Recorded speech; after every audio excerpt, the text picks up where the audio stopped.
Hi, I'm Jill Maricut. I'm here at Kizuna with Youth Inspired, here to interview Kristin Fukushima.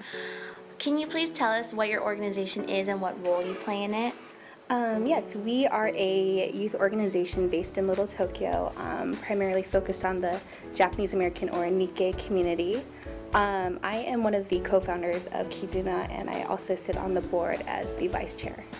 So I first became involved with the Nikkei community in Little Tokyo specifically back in 2008, and we became very focused on youth when we realized there was a generation gap as far as who's involved in the community. So we wanted to make sure there was a large pool, a pipeline, if you will, of people coming in who care about the community, want to be involved. So we really started focusing on youth and Japanese Americans specifically. Do you think that the same issues they face right now, as in the social issues, are the ones that you experienced when you were their age as well?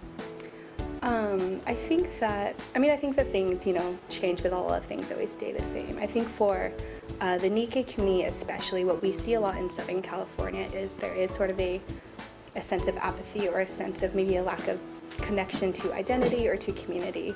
And that's definitely something that I felt growing up. I think that one thing that we see a lot is that younger people feel like they aren't empowered to take on positions of leadership or just doing anything of substance in the community. And we really want to turn that model around and let younger people know that, just because you're young doesn't mean that you need to be the one pushing chairs or just setting up things. Like, you can actually be planning things, you can be organizing the events, you can be organizing campaigns.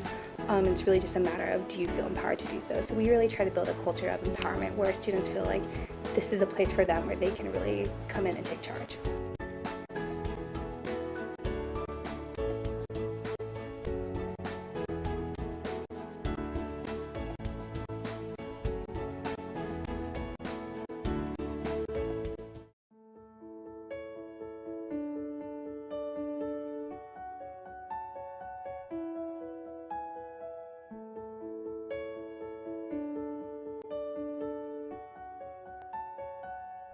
Well, we focus a lot first on the idea of identity and self-expression, and how to really realize one's identity in the sort of the space of the larger community.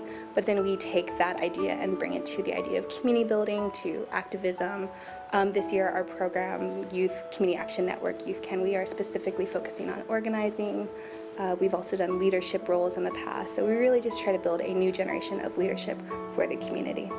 What do you aspire for the youth to do once they're in your program or even completed your program?